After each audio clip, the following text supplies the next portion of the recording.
exam 30, exam 4, quizzes part 4, deadline December 7th, 11th to 9 p.m. So not this Friday, but next Friday. And of course, end of day. Exam 5, the exciting final, deadline's at the end of the normal final time. In terms of sorting out if you need the final or not, because I assume no one wants to sit there and grind through a 2-hour exam, here's how to tell. If you go on Blackboard and get the grade estimator available in Excel, you can get Office free, not really because it's part of your tuition, but if you have a Mac or PC, you can get it through FAMU free. Or if you have like a Chromebook, you can get Google Sheets for free. You just give Google your soul, I guess that's how it works. And depending on which one you get, that pretty much covers all the options. And it has detailed instructions there, but the gist is you get your best 3 exams, put those in there, then put 100% hypothetically for the final, put in your paper grade, your overall quiz grade, look upon the end column, which gives you your hypothetical overall grade, compare that to your real overall grade, looking at it through a web browser or Blackboard, and if the final 100% can get you a letter grade better, then taking the final could be worth it. If it doesn't, change your overall grade, then doing the final would just consume time. And so you wouldn't have to do that. So once you've done 4 exams, all the quizzes you could do with paper, then you can do that and see if it would make a difference. And again, it has to hit the next letter grade, because say your overall grade was 83.4, suppose 100% of the final gave you an 85.23, it would be a better numerical grade, but not a letter grade out. And I have the letter grade scale on there. Also, I got panic emails from people in all my classes saying, oh my God, am I failing? Maybe, but probably not. Because the overall grade, again, the way that I mentioned at the start of the semester, it pulls your best 4 exams, your best 10 quizzes in the paper, and so it needs, the problem people run into is it pulls 4 exams. If you've just done exam 1 and 2, which makes sense because 3 and 4 haven't deadline yet, it'll pull exam 1 and 2, then it'll pull into zeros. And so your exam grade would look terrible because it'd be at most 50, and that of course would pull down your overall grade. So that number there is accurate because it's what you get if you just stop doing stuff, but it doesn't indicate you are, I mean, technically it's true. If people are got a D or below, they're technically failing now. But that's like, being in a baseball game when you're down, you're technically losing, but you haven't lost yet. So it's only when all the scores are in. So, yeah, so don't panic if you haven't done exam 3 and 4 and your overall grade is not great. If it's like super terrible, then yeah, panic. But if it's, bad, that's to be expected. Okay, before moving away from the deadline-y stuff, anything about the other stuff that needs going, stuff, or stuff?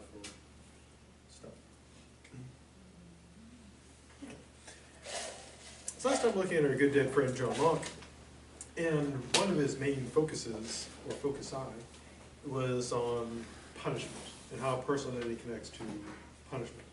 If anybody's still looking for a paper topic, the one mentioned before is you can use John Locke's theory of personal identity and punishment to address, a current real case. So the person is on death row, everyone agrees that the person has dementia, doesn't remember the original crime that he committed, and the question is, morally, should they be punished for that crime?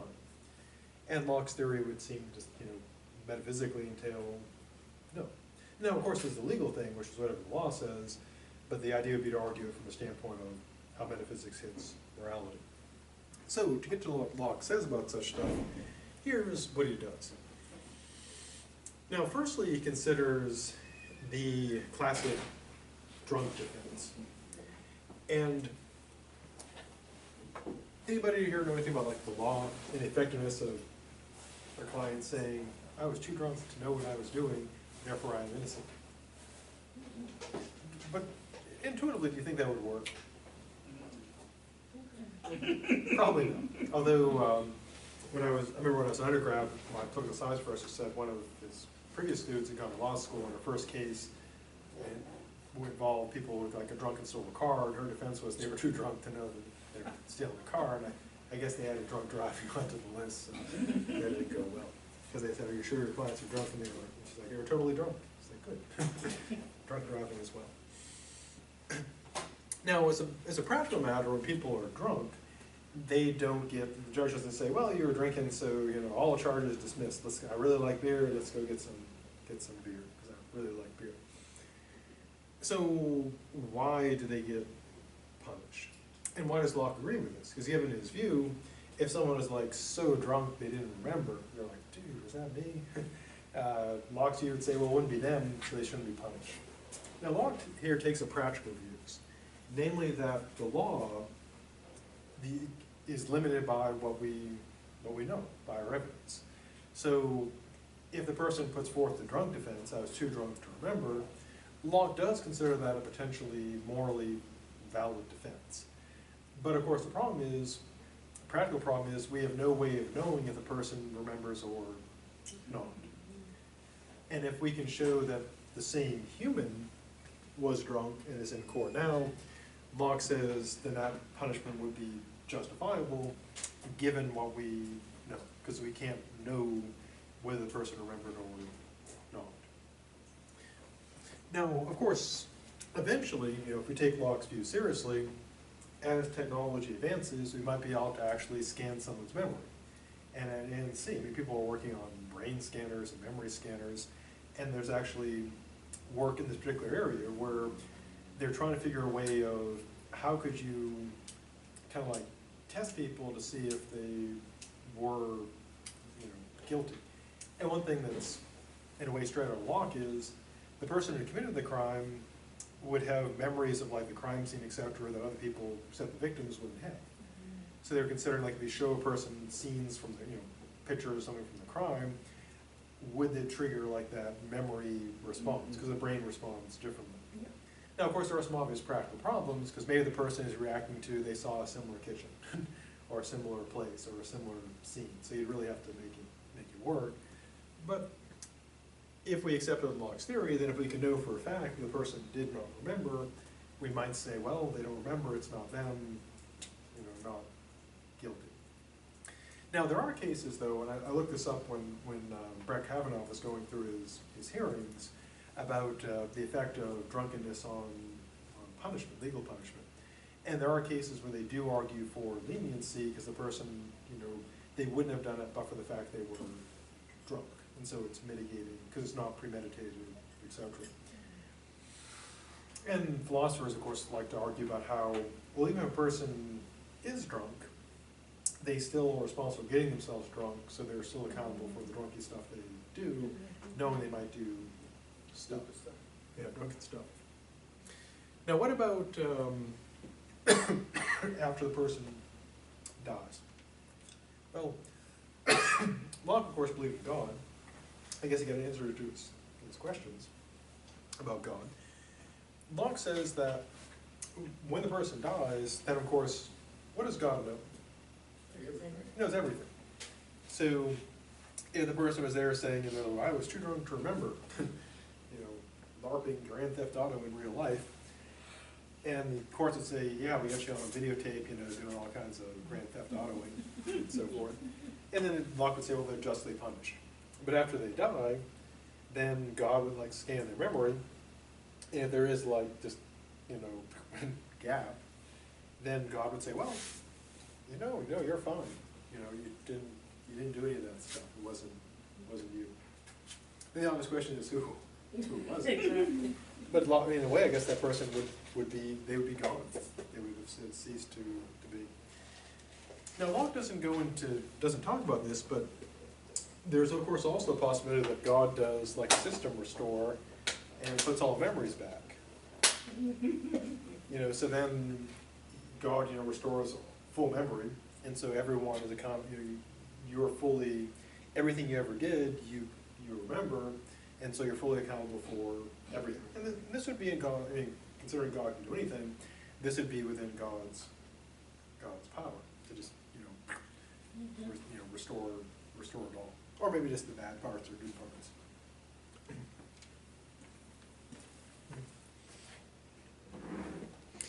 Now, from a legal standpoint, of course, there's what the law says, but from a moral standpoint, does that make sense? I mean, suppose, someone was doing terrible stuff. Suppose someone got drunk and like set your car on fire, and you knew that they didn't remember. Would you be like, oh, it wasn't them? Probably not. I mean, Locke would agree it was the same human, so I guess you could get revenge on the same human, but yeah, because I think sort of intuitively we would sort of think or feel that, yeah, the person, we'd say, where is the person who burned my car? And if they say like, oh, they're not here because I don't remember, we probably wouldn't accept that as. See, because drunkenness brings out the true intent of a man. That's what they claim. So, you want to see a man at his natural state, get him drunk, and he's going to do whatever's in him, that's what he's going to do. True. Beer doesn't put anything there that wasn't in there before, except beer. It's only beer. He did it, she did it, because and then a lot of people, if they did that, a lot of people would get drunk so they can do the things that they wanted to do, because they say, well, it wasn't him, because he don't remember. Yeah, because you can imagine a sci-fi story where you have like a Star Trek episode or Twilight Zone or Black Mirror where they have a world that adopts this. So they do a memory scan. You're only punished for what you remember, and of course people would develop drugs or methods of erasing their memories. So they would be able to pass the scans. That would be a nice action movie there. Mm-hmm. Might already be one. Probably with Matt Damon or he does a lot of those. Who's the other guy that does a lot of those? Oh, Tom Cruise. Oh, yeah. Probably more of a Matt Damon movie though. It's more of his kind of deal. Now, why think that this memory stuff does have the effect he claims?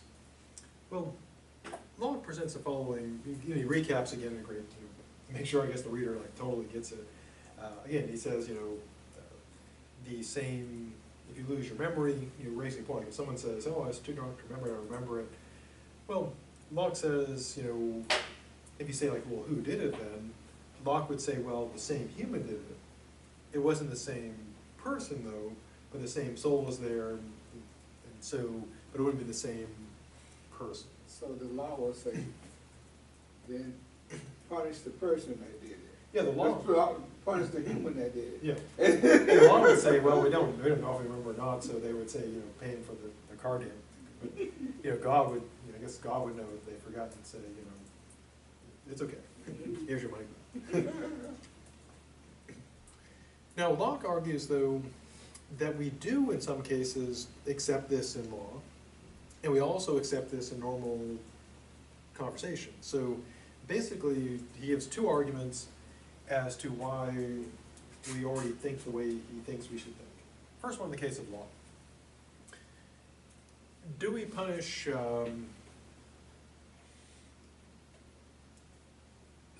sane people for what they did when they were insane? Generally. I mean, if it's established, they're not faking it, but we establish, this person, was clearly insane, they're better now, do we punish them for that? Yeah, they punish them because they put them in an insane asylum. But when they get better, what happens? Sometimes they let them go and release. Yeah, if we were certain, that, okay, the person was crazy, they do the thing, and then they get better, they recover, and we're pretty sure about this. They could always be faking, but we generally wouldn't go and, punish them once they get better. And people, keep them locked up. Yeah, I mean, if we thought they were still insane, but if they got better, and we were confident they were better. I mean, again, because one problem with using insanity is we don't know what the hell we're doing. So we don't really know if someone really is crazy. We don't know when someone's back to being sane, or they're just faking it. But as a general principle, if we can establish that someone is insane, the insanity defense, we accept that they shouldn't be, you know, punished or punished as severely, and if they do get better, then we typically, you know, allow them to go back as long as they show they can, you know, function Safely Yeah. within the society. you know, they get back on their meds, for example. Yeah, there are people, you know, who I guess, who are released on those conditions. They're fine on their meds and not fine, you know, off their meds. I mean, also meds would be a good example because there are, you know, there's cases where people have like, they used to call it mania, but now it's like bipolar disorder. And usually they're not, people who have mania usually aren't dangerous. They just like they think they know like everything. They have this perfect plan to do like all this stuff. And it seems, you know, awesome.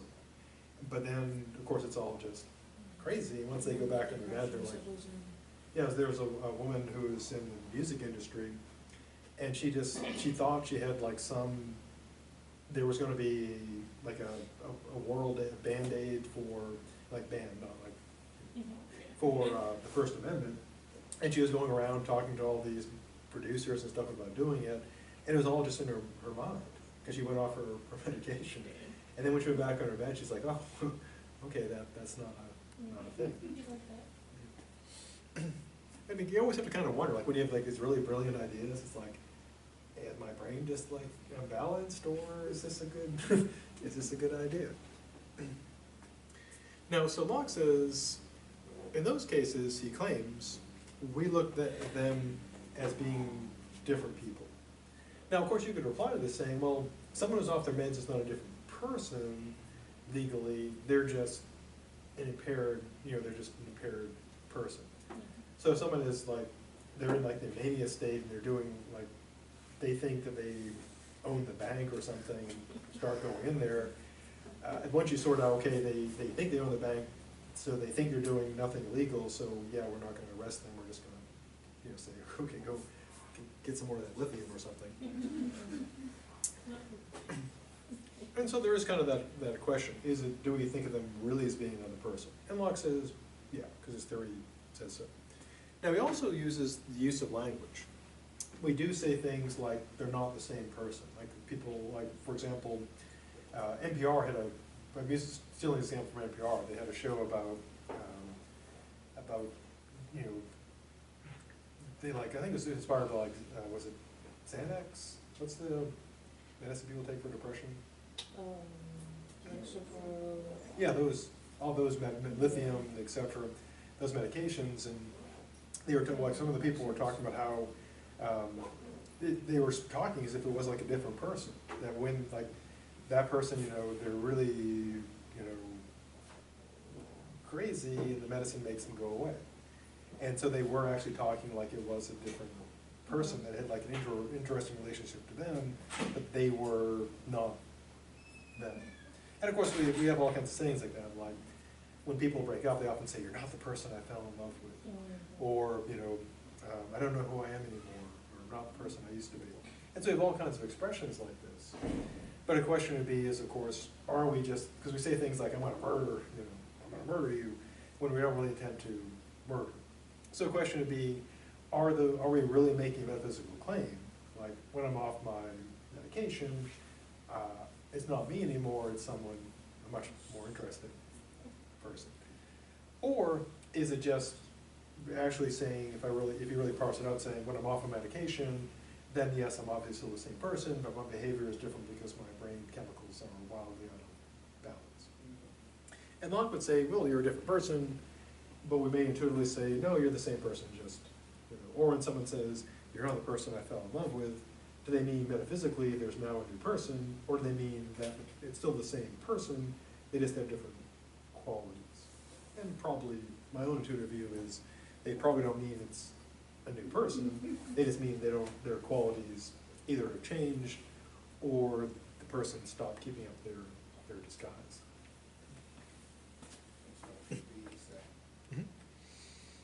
Unless you can be Batman, that'll always be Batman. That's a meme, of course.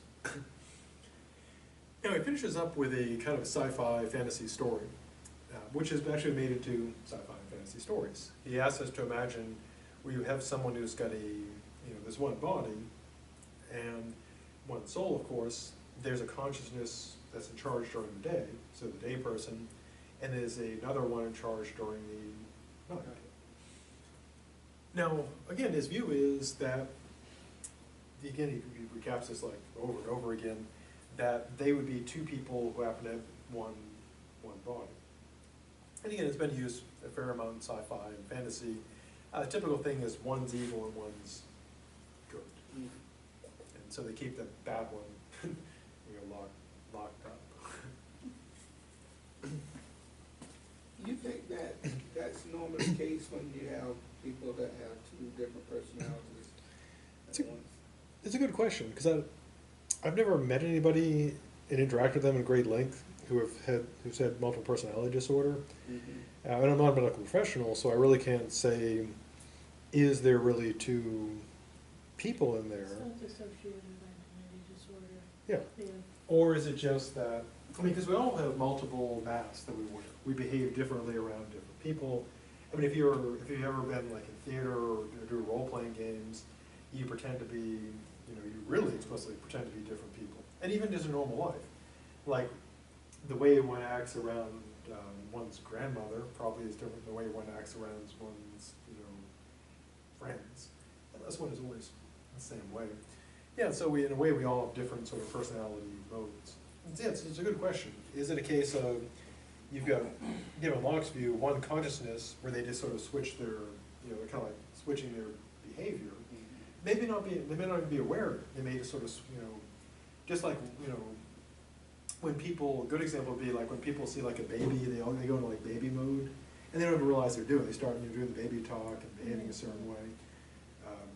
And so maybe they're not lying or faking, they're just switching modes, but it's still just one person.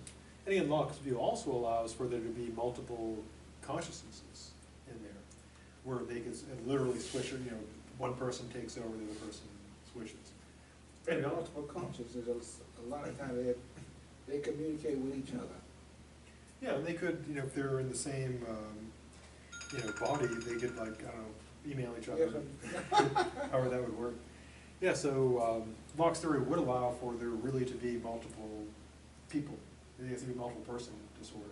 Again, I don't know enough about the physiology and psychology of it. I mean, one thing you could do is, from a physiological standpoint, is scan the brain and see if the brain actually would shift enough, that it would seem to be a different person. So maybe even then, it may just be, it's still the same person, they're just functioning different. But that's an excellent question. And not having multiple personality disorder myself, I don't. Thank God. Yeah, oh, yeah. I don't know. And of course, if you're talking to someone who has that disorder, since they do have a disorder, they're not necessarily a super credible source. Because if they say like, yes, I'm totally separate people, you need it's a case where you need a disinterested, objective, reliable witness of something that is a mental disorder. So, I mean, if someone was perfectly calm and they, like, for example, what was the movie, it's M. Night Shyamalan's one, I think it's like Shattered or something, where the person does have real multiple people, because he has different like abilities and skills and stuff when the personality takes over. So I guess if someone had like incredibly radical changes, like skills and knowledges that they never like acquired elsewhere, then you might think, yeah, they've got multiple personalities going on for real. But yeah, it's an excellent question.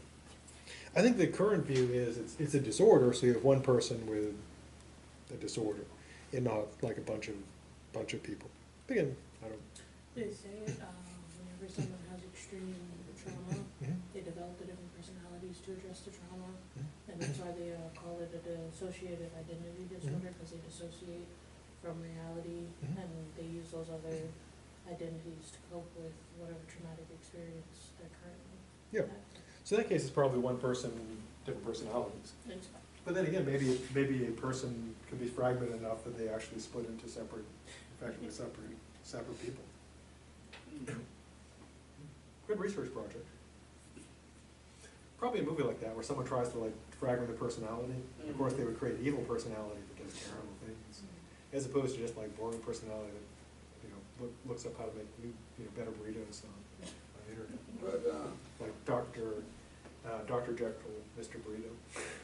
What do? Do you kill people? No, I make burritos. Really good burritos. you wonder what, you have two different but unique personalities that are not, one's evil, one's bad. I think it's a different ones. Or both evil or both good, you know. Yeah, you can have two good ones, two evil, or just two normal Mhm. people. Just switching Just off. different. Yeah, just switching off the body. But if it's something traumatic happened, one's gonna be covering up and the other trying to rationalize it. Yeah. Yes, that takes us into our good dead friend John Locke. Totally dead. May still exist. May not. Who knows? If he was right, one of us may have his soul. We now turn to our next dead guy, David Hume. We saw the stuff about him before, so all the stuff remains the same. Still a sharp dresser, still dead. Well, I guess he's not a sharp dresser anymore, he's like bone dust. Yeah. A well-dressed bone dust. Now Hume, like Locke, is an empiricist. So he believes that whatever you know about what's out there comes to the senses. And also follows whatever you know about what's in here comes from the inner sense. Now, he is being critical of other thinkers. And here he has in his sights clearly John Locke, Descartes, etc. And he says other philosophers think that they have a self, that it is something that exists and it continues, extends across time. And as Locke said, the self extends, into the past and into the future, and it has an identity, that it's the same person across time. Now, the simplicity part would be, well, when we looked at our good dead friend Leibniz and his monads, they would be like the perfect example of what Hume is attacking here. Namely, for Leibniz, you are a monad, I'm a monad too, everybody's a monad, and the monads are simple because they have no parts. If you had the sharpest metaphysical blade in the universe, it could not cut a monad. So I guess you want to make your armor out of monads. Of course, then it could cut, around them. So I guess you want a really big monad for Leibniz. So for Leibniz, you are your monad. It's simple, continued, and keeps on going. For Locke, of course, you are your consciousness, which keeps on going, and he does make it kind of simple because it itself doesn't split into parts. So Hume says, that's what these other thinkers say. So basically, insert Leibniz, insert Locke's view, insert Descartes' view, and of course, he's saying they're wrong. So why are they wrong? Well, Hume goes on a safari into his own mind.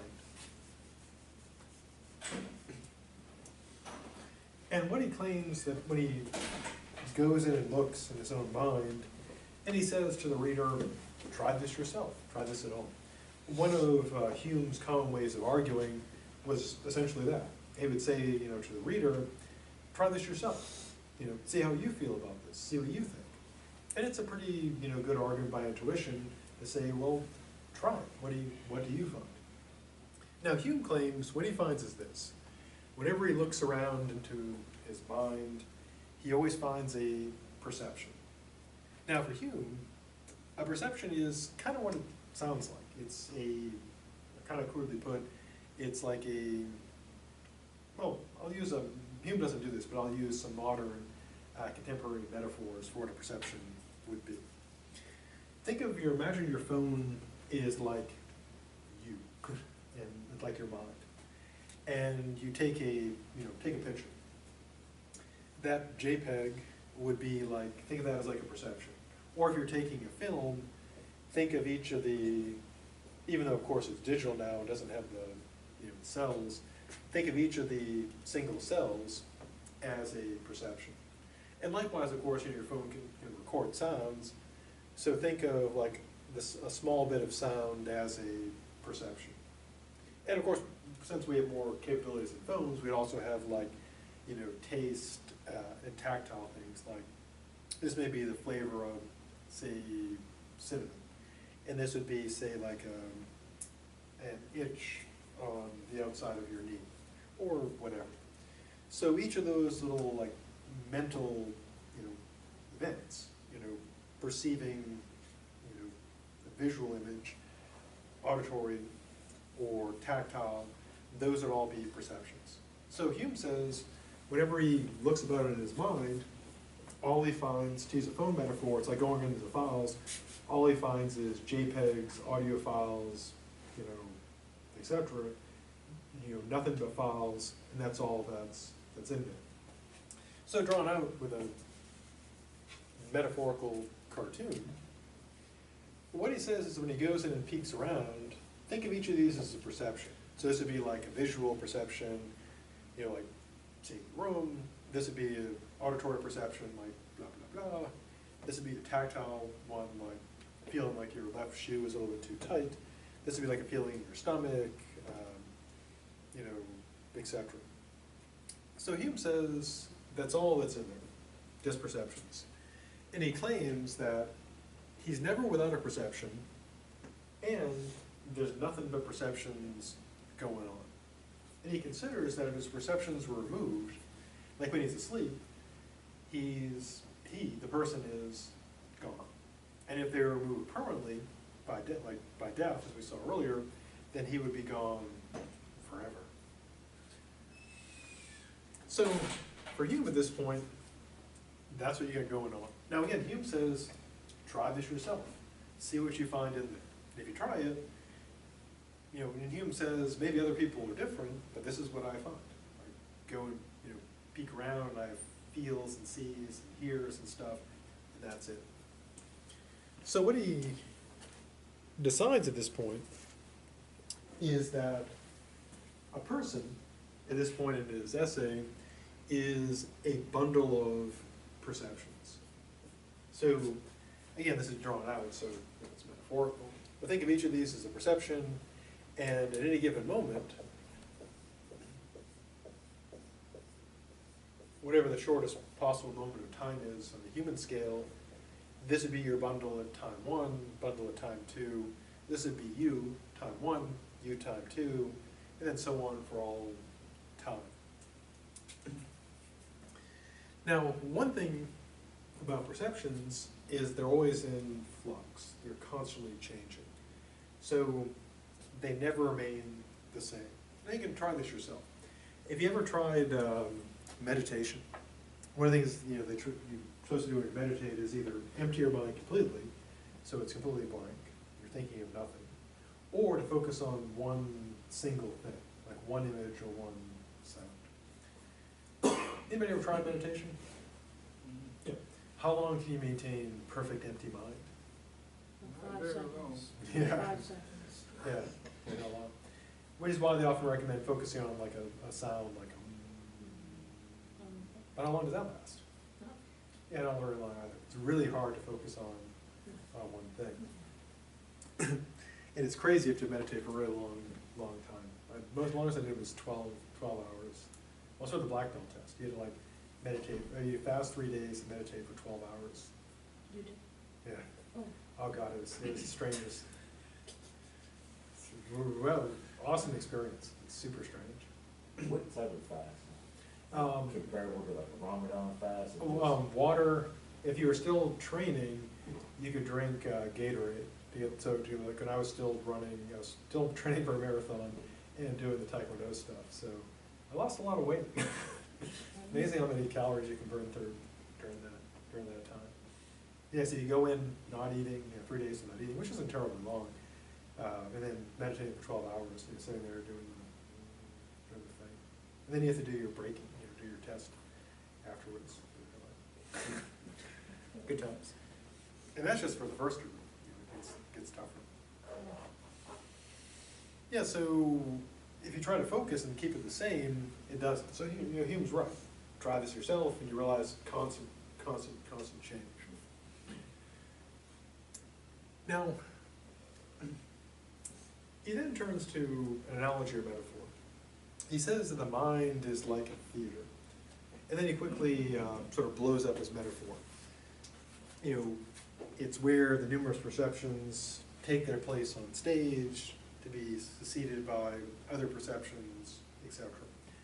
But then he kind of brings it up, and then he just sort of blows it up and says, well, there's no simplicity or identity between these perceptions. We have no idea what the stage is. We have no idea if it's actually a stage, so yeah. And so what he ends up kind of saying is, well, imagine the mind is like, perceptions are like, you know, this is like the mind. This is like the perception. Now take away the screen, the wall, and the projector and everything, but leave the perception. We, of course, would be constantly changing, but I won't do that because, you know, seizures. And they used to put on all video games the warning, this may cause seizures. And I guess they stopped doing that because I guess they kind of stopped causing seizures until Incredibles 2 came out, and they said this may cause seizures. Apparently some people were seasoned. And you always kind of wonder, you go in, it's like, well, I have a seizure going in here. And the answer in my case was no. So he brings up a theater metaphor and then says, what a crappy metaphor, and then tosses it. So we end up in the following problem. With personal identity, of course, it's supposed to be what makes you you, distinct from all the things across time. What is it that connects together you all through your life, from beginning to end or beyond? Well, as I mentioned before with Hume, he often takes the approach that's more like psychology or psychiatry than philosophy. Like we saw with causation, it's kind of like with the monster in the closet. If you're a psychiatrist and people bring in their kid saying, little Billy thinks he's a monster in the closet, you don't like take out your book, your Pearson's Guide to Monsters of the Closet, to look up what sort of, should you bring like the silver dagger, the stake, the rocket launcher, the chain gun.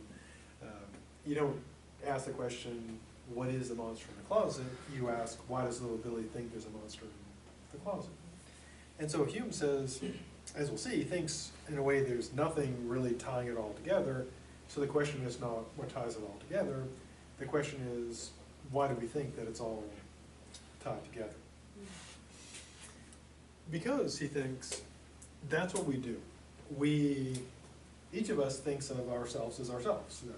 You ask someone like, how old are you? You don't say, gosh, I don't know, because personal identity is a different matter. You give the answer, or you lie about it as appropriate, depending on up age for the fake ID, or down age for I guess the Tinder or whatever, or gray Tinder, whatever is going on now. Grinder, not Grinder, Grinder for old people. Gray Tinder. It could be a thing. Probably like $1 million idea, because older people have lots of money, so they can spend more on the Grinder. So how much make that a reality, the Grinder. Gray Tinder. Yeah, because people get confused. Yeah, don't mess them up, mix them up. Unless you want to. If you can make new friends. A way to make new friends. Grinder, Grinder.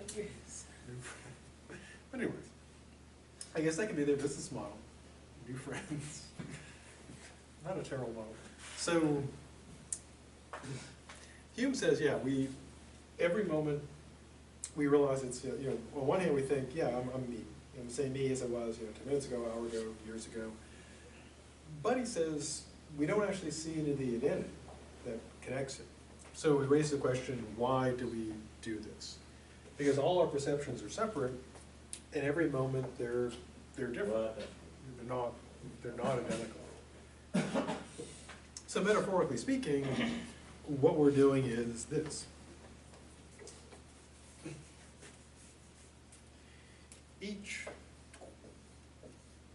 Think of this as the sum of all our collection of perceptions at any given moment in time. Now, what we do is, psychologically, we think of these as like beads or pearls. We think there is a thread tying together all the beads, and each bead is a moment in time. And we think the thread is us, and ties it together. Now, of course, we don't see any thread. You look around there, it's like you don't see the thread. So, where does this come from? Why do we think it? Well, Hume says this is what we do. he claims there are three relations: resemblance, things are alike; contiguity, things are in proximity; and causation, one thing causes another. And we saw his kind of weird view of causation. Now he claims when we go and look, we don't find the string. We don't see the, we see the String? beads. Yeah, we see the beads, but we don't see the string. So where does the string come from? Well, the answer is there is no string. But here's why we think we get a string. So what happens is we have this easy transition of ideas. Like we look around the room, you think the you that finished the look is the same you as the you that started the look. Even though, of course, the perceptions are obviously changing. So he thinks what we do is this. We use resemblance and causation as the means of imagining the string. And here's how it goes. As imagining the room, so. Oh, imagining the string, the thing that ties it. So what happens is this. Let's say now is T5. What a person does is memory allows them to remember the previous beats, T1 through T4. So they remember these past beats. So when you're looking, you remember, you have these memories of the past. Now, the past memories, past perceptions, resemble each other. To use the metaphor analogy, you can imagine you take like a phone camera and pan it across. And of course, when you look at the cells, there'll be a resemblance between unless you do like severe cuts, there'll be resemblances between, the first two, then the second, the third and the fourth, and so on. And they'll resemble. And so you'll think this will be like one scene. Now going back to the memory thing, you look back at your memories and you think, yeah, that's all, even though they're not identical, this is all one, there is a connection, they all resemble each other. Now once we have memory, we get resemblance. And so he thinks that our memory allows us to Link things together. yeah, to imagine the string, that there is this connection. Now the way this is done, the way the string is, the next step, once we have resemblance, once we have memory, once we have resemblance and memory, once we have memory, we note the resemblance. And then here's how we complete the imagining of the string, through causation. At this point, he says, the mind is a system of perceptions, and what connects them is cause and effect. And he uses an analogy to a republic, to a nation. Take the United States. If we go back to 1776, the United States begins then, it's now. Or if we go back to the Constitution, 1789, it's the other way the United States is over 200 years old. Now, do we have the same people we had back then? Well, So, No. do the same. in terms of like, Well, same exact people. No, we have people, yeah. But do we have the same land? Same what? Land, same states? No, we have more, a lot more. yeah, we've grown. Yeah, buildings have changed, laws have changed. There used to be very few felonies, for example. Like one of the things they come up with, like pardoning, is that the president has always had the power to pardon Right. federal crimes. But it used to be there was only like a couple of federal crimes. Now there's like a ton of crimes. But of course, it's still the same. Washington and Trump were presidents of the same country, even though they're very different. And the connection is not, is a causal one. The past is connected to now by this ties of causation, or so he claims. So what we do, according to Hume, is we remember our past perceptions, then we see the resemblance, and then we believe that there's a causal connection. So there's a thread tying them all together. So that, he claims, is the thread that we imagine ties us back to the past. Now, so far, in a way, so good. Now, much like Locke, Hume also focuses on that it's our, our feelings, our desire for happiness and to avoid misery, that is what really matters. That what ties our distant perceptions together is our concerns about, how it affects us, like our sadness at past, tragedies, or our hopes for the future. So it's very, like emotionally based. Now, to close, we'll finish up here next time. He rejects that, even though he uses memory to discover personal identity, in order to get to the imagining the thread, you've got to have memory and resemblance and cause and effect, those notions. But he rejects the idea that memory is personal identity. Why? Well, you got to have memory to get causation. If you had no memory, you'd have no idea. Everyone would be new. You'd die. But he thinks that personal identity doesn't rest on memory. Why not? Well, his reasoning is this. As everyone knows, we forget almost everything. So our memory is just, full of holes. But of course, intuitively, we don't think that it wasn't us just because we forgot. And so our intuition is that we extend our identity way beyond our memory. So we think of like your day. If you were required to give like a minute by minute account, none of us, you make stuff up, none of us could really make it general stuff like, got up, did some stuff. But if you had to like recount everything, we couldn't do it. Yeah, so given Locke's view, you'd be the same, if you're strict about it, you'd be the same person every like 30 seconds, different person every 30 seconds. But Hume says what we do is we intuitively believe that our identity extends beyond our memory. That although memory is important, because that's how we get the notion, but it doesn't make us who we are. So if we have no memory, we have no idea of personal identity. You have no memory. But once you got memory, it's not memory that makes you who you are, it's how you figure out that you're you. It's what enables you to imagine the thread. So at this point, Hume's laid out a pretty, kind of moderate view. Your bundle of perceptions tied together through time by cause and effect. So far, so good. And then next time we'll see where Hume just blows it all up and goes full crazy Joker-ish on the whole notion. Okay, so have a good rest of the day, and I'll see you on the future on Friday.